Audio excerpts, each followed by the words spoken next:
Ok, chicos y chicas, en esta ocasión vamos a ver qué es una tesis experimental. Vamos a ver sus tipos de diseño, ventajas, desventajas y los ejemplos de aplicación. ¿Sale? Ok, pues sin más que decir, vamos al video.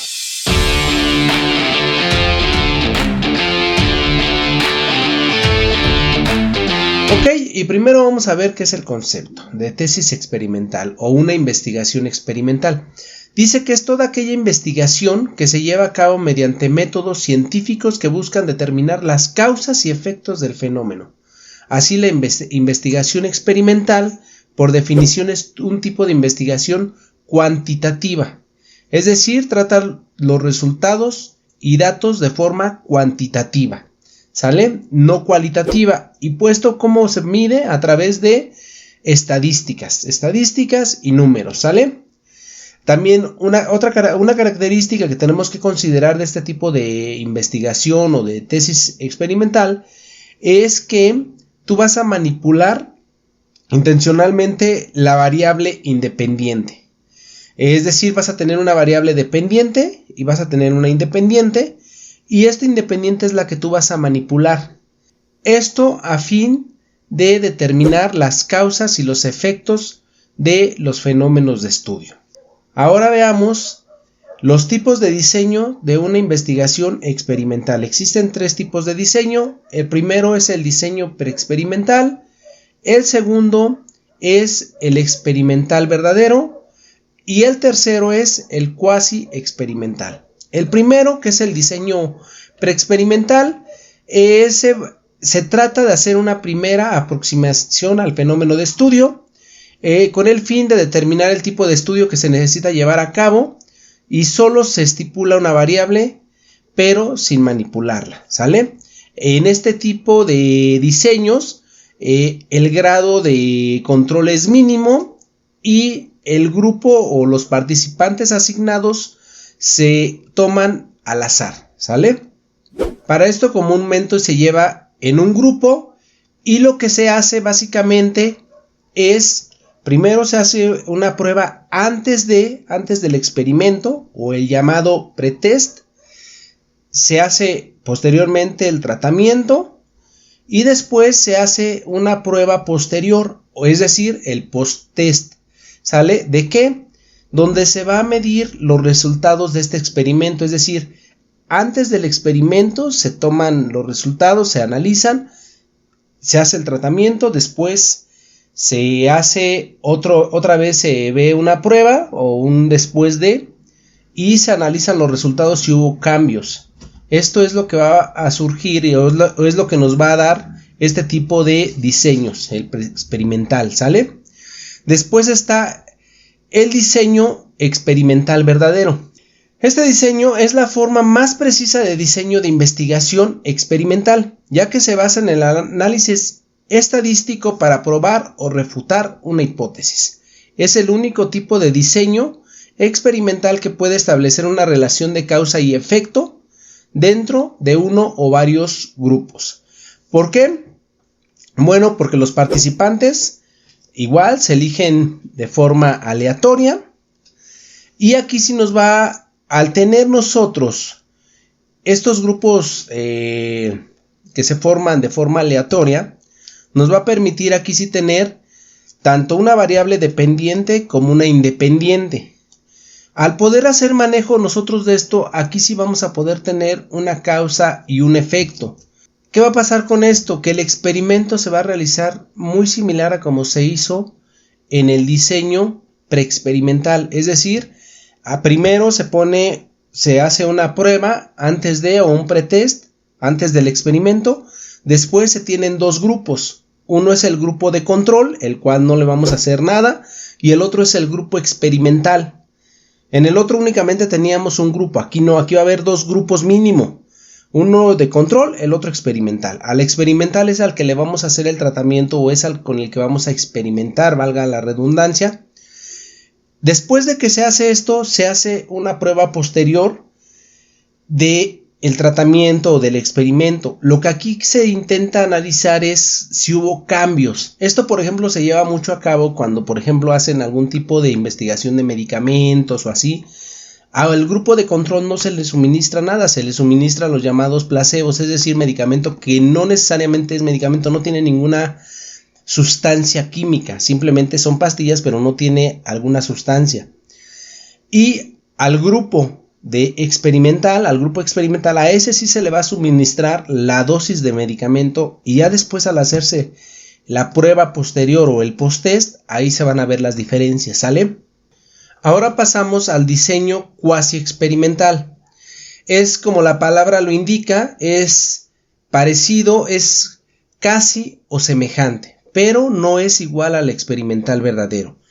¿Qué son las diferencias que tiene con el experimental verdadero? Bueno, las principales diferencias son que los participantes de un grupo no se asignan al azar. Recuerden que en el otro sí son asignados al azar, tanto en el preexperimental como en el experimental verdadero sí son asignados al azar, aquí no.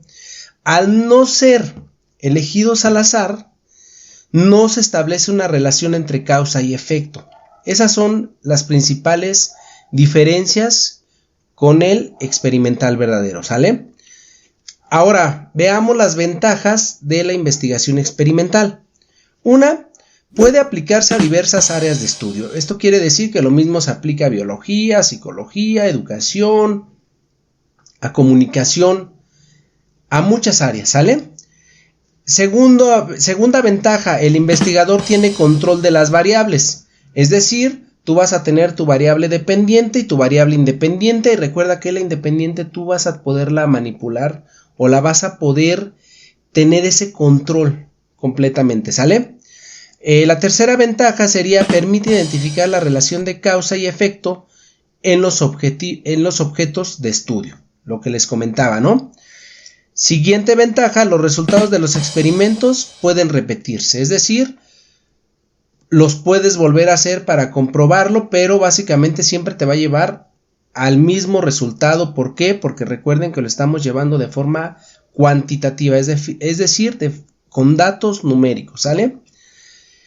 Y la última ventaja serían los resultados son específicos y cuantificables, ¿sale? Así nada más. Ahora pasamos a las desventajas.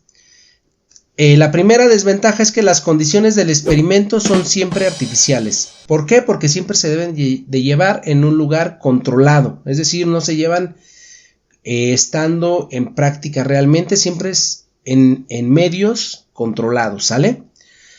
Segunda desventaja, no pueden aplicarse para estudiar fenómenos subjetivos, es decir, no pueden nada que tenga que ver con la mente o con el interno, es decir, no pueden ver creencias, la fe religiosa, mi forma de pensar o de concebir sobre algún tema, ese tipo de cuestiones no las puede estudiar, ¿sale?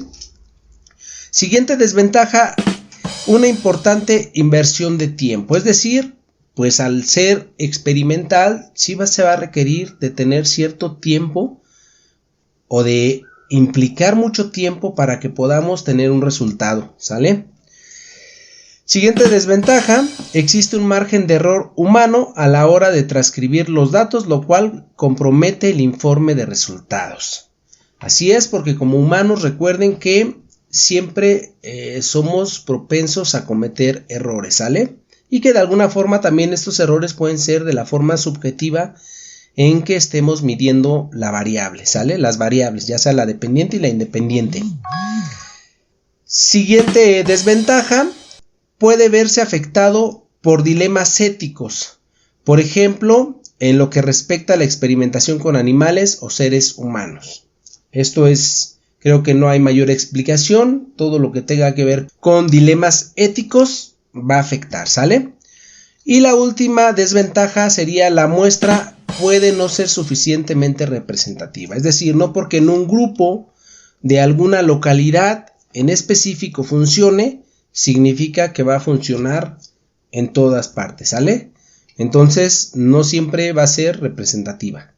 Ahora pasamos a los ejemplos de aplicación. Pero antes de eso te invito a que comentes, a que dejes tu like, no olvides suscribirte y recuerda que vamos a estar subiendo videos de este tipo relacionados a qué y cómo desarrollar una tesis, ¿sale? Sin más, continuamos. Primer ejemplo sería el ejemplo de diseño preexperimental. ¿Sale? Para por ejemplo, podrían ser las pruebas de sangre de laboratorio, ¿no? Por ejemplo, cuando se quiere determinar que una persona tiene el colesterol alto, ¿no? Puede ser para la diabetes o para cualquier otra enfermedad, pero para este ejemplo vamos a poner el colesterol alto. ¿Sale? Nuestra variable dependiente serían los rangos de nivel de colesterol, ¿no? Esa sería la dependiente, que no cambia. Y la independiente, ¿cuál es? El antes y el después de consumir algún medicamento que se suministre. Esto solo se va a aplicar a un grupo. Recuerda que es el preexperimental, solo es a un grupo. No se va a hacer más. Este sería un tipo de ejemplo en lo preexperimental, ¿sale? En el ejemplo de diseño experimental, por ejemplo, se podría hacer si se quiere probar un medicamento. Vamos a probar ahora en este sentido. ¿Qué se va a hacer? Se van a tomar dos grupos, ¿no? Un grupo va a ser el de control, otro grupo va a ser el experimental. Al grupo de control primero se hace una prueba, vamos a poner de ciertos niveles de colesterol, por ejemplo, para seguir en el mismo tenor. A un grupo se le van a dar, al grupo de control se le van a dar placebos, es decir, medicamento que no tiene la fórmula química o la sustancia química. Y al experimental sí se le va a suministrar el medicamento que va a disminuir los niveles de colesterol.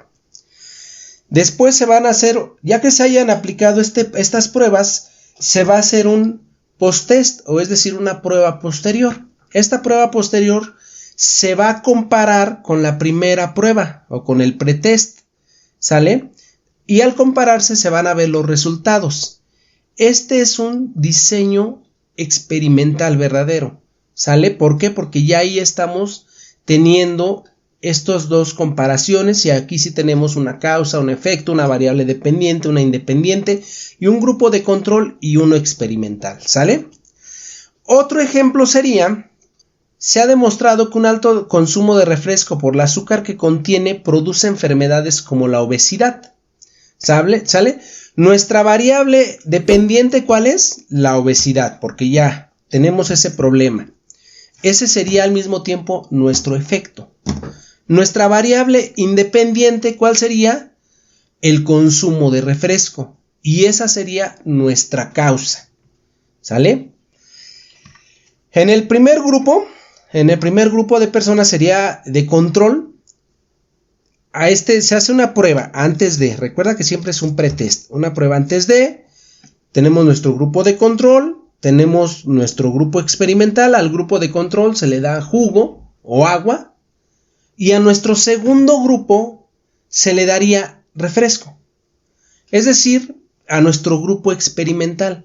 Después se haría una prueba posterior o nuestro post-test y se compararía esta prueba posterior con esta prueba inicial para ver qué tanto daña o qué tanto afecta el consumo de refresco a la enfermedad de la obesidad, ¿sale? Así sería más o menos cómo se debería de llevar este tipo de investigación experimental verdadero, ¿sale? Un siguiente ejemplo podría ser que los estudios demuestran que al enseñar un tema de las ecuaciones de primer grado usando una balanza de forma didáctica mejora la comprensión del tema. Igual lo mismo, ¿no? Nuestra variable dependiente es la comprensión del tema de las ecuaciones de primer grado. Ese al mismo tiempo sería nuestro efecto. Nuestra variable independiente sería la didáctica utilizando la balanza para el tema de ecuaciones de primer grado. Y esa sería nuestra causa, ¿sale? Nuestro grupo de control, aquí sería que aún se hace una prueba antes de para ver cuál es la apropiación del tema de las ecuaciones de primer grado que tienen dos grupos de primero de secundaria, vamos a poner. Y entonces se va a poner un grupo control. A este grupo control se le va a seguir enseñando de la forma tradicional. Y nuestro grupo experimental sería al que se le enseñe con esta didáctica de las balanzas. Ese sería nuestro grupo experimental. Entonces aquí lo que tendríamos que hacer, Ya después de que se aplicó esta metodología o este proyecto, esta innovación de la balanza, se hace un post-test o una prueba posterior. Una vez teniendo esta prueba posterior, entonces ahora sí se relacionan o se comparan la prueba posterior con la prueba que se hizo antes de, y se ven los resultados si es que realmente existió una diferencia en cuanto a la apropiación que tuvieron los alumnos del tema de ecuación de primer grado. Esa sería otro ejemplo, ¿sale? Ahora, en los ejemplos que tienen que ver con el diseño cuasi experimental, sería lo mismo, retomando este mismo ejemplo de, vamos a tomar el que hicimos de el consumo de los refrescos para la enfermedad de la obesidad. Entonces sería lo mismo, nada más que aquí las personas o los grupos no son seleccionados aleatoriamente, simplemente ya estaban. Es decir, si tú pones grupos ya establecidos, por ejemplo, pones a ciertas personas en cierto rango de edad, entre 30 a 35 años, con un margen de obesidad. Es decir, no son aleatorios, ya están previamente identificados. Lo único que harías es decir si les afecta o no les afecta el consumo de refresco. Obviamente, al no ser aleatorio, recuerda, no existe una causa y un efecto, no tenemos este tipo de condiciones, ¿sale? Y lo mismo pasa en el ejemplo de las balanzas. Sería lo mismo, simplemente que a lo mejor se escogería puros niños del sexo masculino o puras niñas del sexo femenino y se haría la prueba así. Entonces no serían de forma aleatoria.